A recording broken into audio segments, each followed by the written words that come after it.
Are we getting the stream coming in? Are we live on Arno TV? Are we live? It looks like we are live on YouTube. So this is another unplanned broadcast tonight because the other one seemed to go out okay the other day. So we'll do another unplanned broadcast tonight, okay? So if anyone is out there who's actually catching this now, just let us know that this is going out live. And then we'll start talking about some things. So we'll just see if anyone comes on quickly. We've got a viewer, so someone's let us know that we are live. Excellent. So welcome back to Arno TV, people. So let's start here today, okay? COVID news. Let's start here in the Independent, okay? COVID live. UK records 179,756 new cases as PM Boris Johnson condemns anti-vaxxers as mumbo jumbo. Okay, this is what our Prime Minister's got to say. The UK has reported a further 179,756 COVID cases in the past day as 4 more hospital trusts declared critical incidents, and Boris Johnson hits out at anti-vaxxers spreading mumbo jumbo, at spouting complete nonsense on social media while the NHS faces significant pressure. So complete nonsense, yeah? So let's go over to the government website, shall we, yeah? Is this complete nonsense, yeah? Is this complete nonsense, Johnson? Let's look at the weekly summary of yellow card reporting, shall we? And for anybody out there who doesn't know what yellow card reporting is, yellow card reporting, people, is where people have reported adverse drug reactions and adverse events to any one of these vaccines. So let's look at the latest figures, shall we? Because let me tell you something, they're quite a bit different than when we last looked at them. So let's have a look. As of the 22nd of December 2021 for the UK, 150,517 yellow cards have been reported for the COVID-19 Pfizer BioNTech vaccine. 240,803 have been reported for the COVID-19 vaccine AstraZeneca. 28,434 for the COVID-19 vaccine Moderna, and 1,401 have been reported where the brand of the vaccine has not been specified. Okay, so is this mumbo jumbo? Because by my mental arithmetic, that's over 400. That's about 421,000. Yeah, that's the population of a large city in the UK, Mr. Johnson. And it's very convenient that you never seem to speak about these figures. Okay, is this mumbo jumbo on the government website? Is it? And conveniently, these people are saying nothing about it. And these people very well know. These people very well know that some of these adverse events are very, very serious, aren't they, Mr. Johnson? So while you're going about putting out the mantra that the unvaccinated are the devil, yeah, that's the mantra that you people are putting out there, but you conveniently don't tell people about things like this. You people are an absolute disgrace. A disgrace. And what did you do? What did you do in November 2020, Mr. Johnson, and your cohorts like Gove and Drakeford and all the rest of them, and, Hancock? What did you all do? Oh, that's right. You gave legal indemnity to all the manufacturers of all these vaccines from being prosecuted by anybody in case anything happens to them. That is what you people did. You people are an absolute disgrace. A disgrace, okay? And we've got, Plan B going ahead for the moment. But we've got 24 NHS trusts declaring critical incidents due to COVID pressures. And that is also down to massive absences with all these people out there catching COVID, yeah? So these people are trying to tell us that we're not marching towards another lockdown, yeah?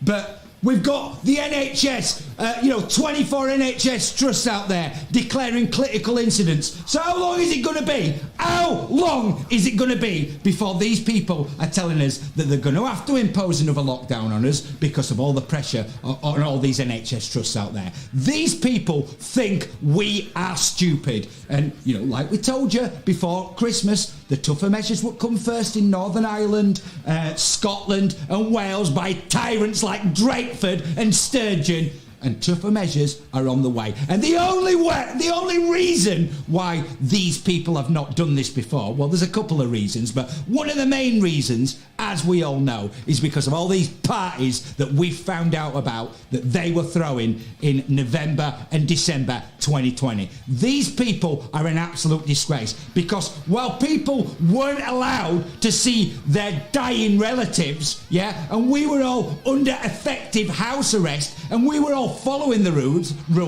these people, these despicable, vile people, were drinking Dom Perignon and eating caviar over in Westminster and Whitehall and Downing Street. That is what these people were doing, and it's only because, they got caught doing it, and their acolytes like Allegra Stratton had to resign, that's the only reason, or should I say, one of the main reasons why we in England have not had further restrictions put all over us, so these people can get on putting new draconian laws all over us. That's what these people are up to. And like we've told you, all these people, all of them, they're all working with Schwab, aren't they? Pushing the Great Reset, the Fourth Industrial Revolution and stakeholder capitalism. All of these people are working with Schwab. All of them, okay? That is who these disgusting, despicable people are.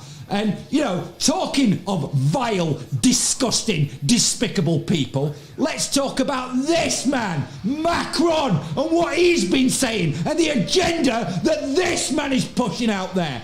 Macron, rebuk to the unvaccinated citizens, incurs anger in Parliament. Politicians challenge French president on the unfair language after his vow to put the lives of 5 million without COVID jabs in the shit, basically. That is what he's doing.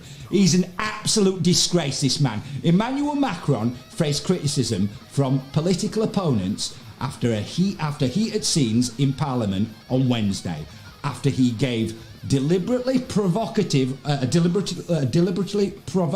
warning to the unvaccinated French people, saying that he would make their lives as difficult as possible by curbing their access to spaces such as cafes, restaurants, bars, etc., venues. This is who these people are. They're an absolute disgrace. And this is another one, as we very well know, who's working hand in hand with Schwab and all his acolytes. And talking about something else that's going on in France today, in France, people, in case you've not heard, in case these people don't want to put the fear mantra up one notch further again, just in case you've not heard of this. Oh, that's right, there's a new COVID variant that's been discovered today with 46 new mutations, worrying experts in France, and it's called IHU, okay? So far, 12 people have been infected with the new variant.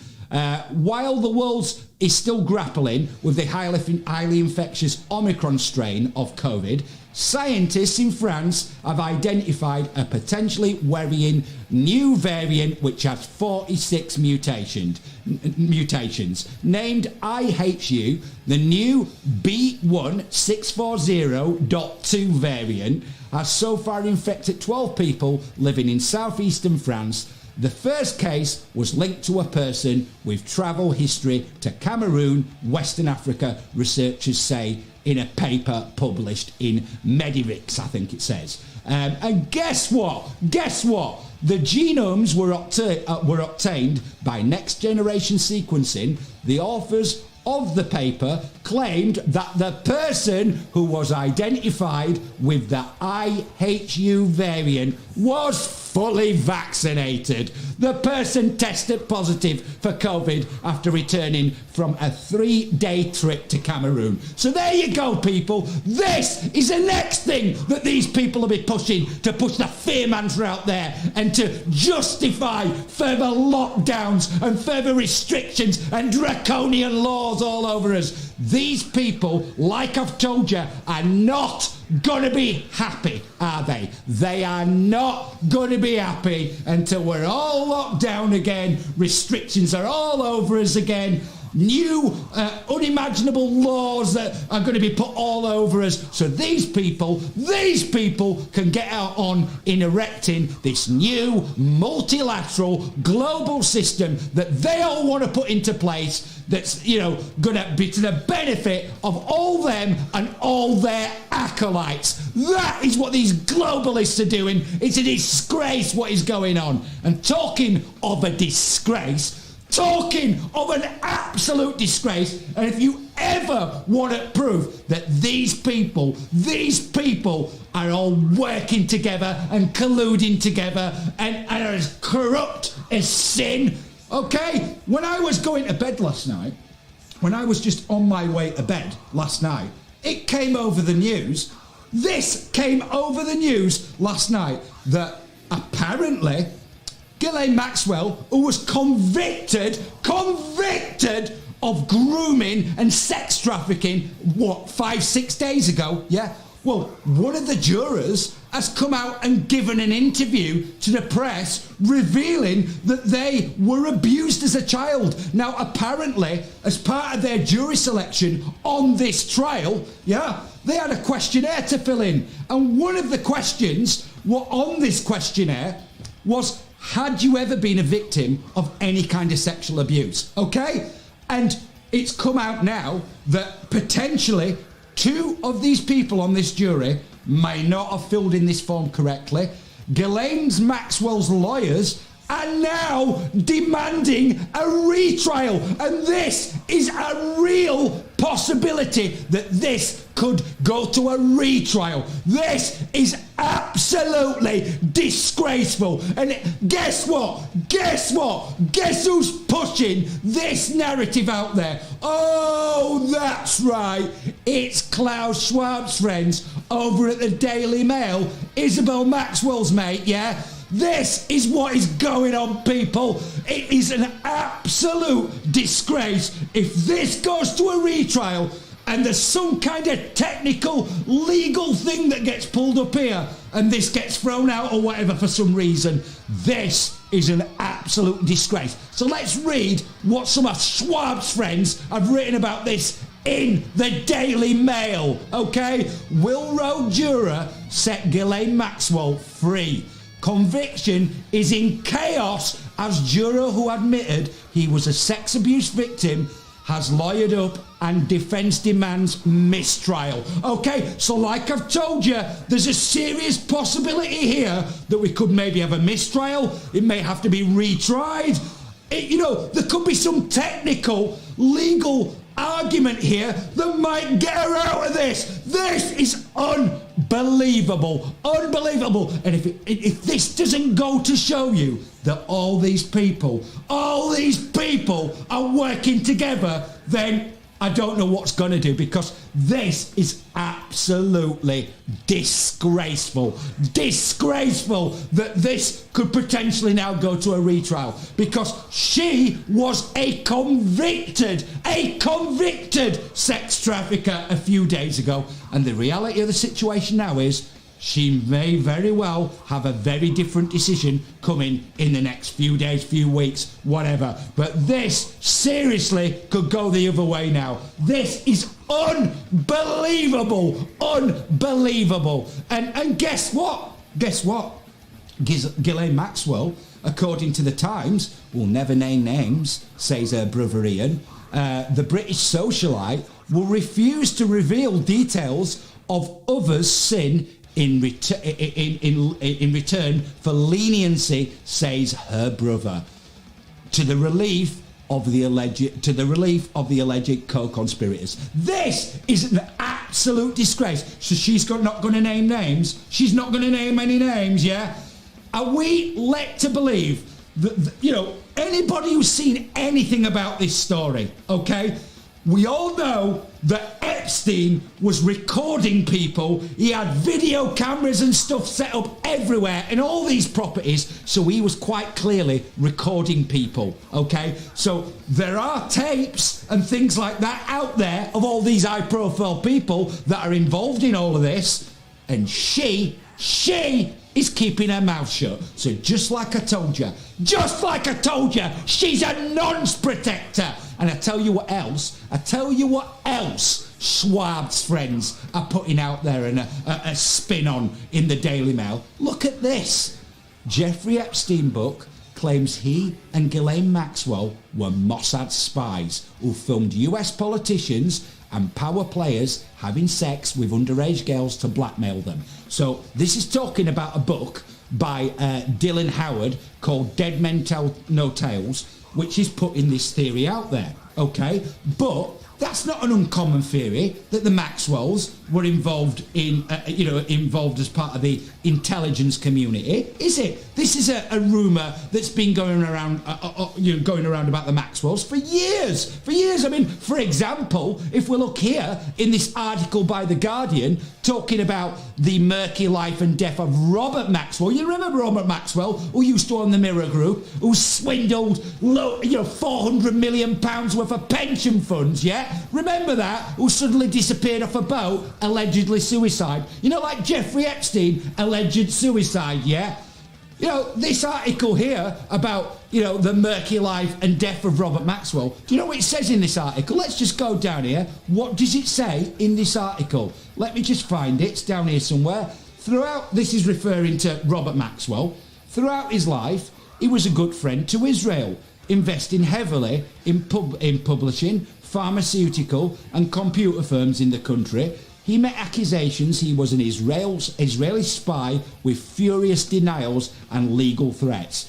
Such speculation was fanned again after his death when he was accorded almost a state funeral in Israel, attended by the Prime Minister, Shamir, and the President, Chaim Herzog, and buried in Jerusalem on the Mount of Olives. Conspiracy theorists, it's always conspiracy theorists, isn't it? Conspiracy theorists have claimed that Mossad killed him because Israel refused him a loan and threatened to retaliate. These rumours have been around for years. Now, let me just ask you something. If we've got people like Schwab putting out, cover stories about this in the Mail, yeah? We've got Schwab's friends putting stories about this in the Mail, yet all of a sudden after being convicted, all this comes out and a juror's suddenly give an interview to the press which puts all this trial in jeopardy. Well, maybe they are intelligence community, yeah? Maybe these people are part of the intelligence community. But one thing is for sure is all these people are working together, and what is going on here is an attempt at a cover-up. This is an absolute disgrace. So we need to keep a very close eye on what is going on here. Because, the fact of the matter is, we've got a sister, Isabel S. Maxwell, working hand in hand with Klaus Schwab, pushing the Great Reset and the Fourth Industrial Revolution. This is who this person is, and look at what it says here. When she's got her own page about her on the World Economic Forum's website. Let's have a read of it. So she's a BA and MA in History and French, St Hills College, University of Oxford, diploma in education in Edinburgh. And what does it say here? That she was part of a company called Glarmine America, which makes microloans to poor women. She's making money off giving loans to poor women. She sounds wonderful, doesn't she? And she's working hand in hand with Schwab. Okay, what, she had a word with someone? Is that why this mistrial's, is that why all of a sudden this trial's in jeopardy? This is an absolute disgrace, a disgrace. As we've shown you, Maxwell's not going to name names, but there's all these kind of names involved, isn't there? Gates, Microsoft and Epstein, the cover-up continues. All these people were surrounding themselves with, we're all hanging out and with Epstein and partying with Epstein. All these people have a lot to answer for, just like we've told you. What is going on with this story is an absolute disgrace. An absolute disgrace it is. An absolute disgrace. So, if you're out there and you're watching what is going on with this story, I hope you are absolutely appalled. Absolutely appalled. Disgraceful what's going on with this story. It's just unbelievable. If we ever want to prove that all these people are working together, okay, then there you go. All these people are connected, they're all working together, and we like to believe that people like Ghislaine Maxwell and Klaus Schwab don't know each other. If her first sister is working hand in hand with him, and she's such a socialite who knows everybody, you can bet your bottom dollar Ghislaine Maxwell knows Klaus Schwab. All these people are working hand in hand. And let me make a prediction. If this trial somehow, there's some kind of legal loophole where, she gets off on it, basically. She gets acquitted on some legal loophole. Or, through what's gone on here, they're able to negotiate lower charges, lesser charges, so there's a much lesser sentence involved here. If that is what goes on here, and she ends up getting out, my prediction is, guess where she's going to run to? She's going to run to France, isn't she? Because she's a French citizen, and she can be, looked after by Isabel Maxwell, who's working hand in hand with Klaus Schwab, and Macron, who's working hand in hand with Klaus Schwab. That's what's going to happen, isn't it? It's an absolute disgrace. A disgrace what is going on with this story. I could not believe what I was hearing when that came over the news last night. So, if you are happy with this, if you're happy with the way that these people carry on and our so-called leaders behave, their behaviour and the kind of people that they surround themselves with, if you're happy with all of this, then, good luck to you. Good luck to you. But if you're not, and if you're like me, you're absolutely disgusted with this, then let's hope in 2022 that all these people, all of them, are made to answer for what they've done. Because these people, like we've been telling you, they have a lot to answer for, don't they? So, quick broadcast tonight. Hope everybody's doing well. I'll be back soon. Until I am, take care, stay rock and roll. And, if you like the output on this channel, please like and subscribe to this channel. I'll be back soon.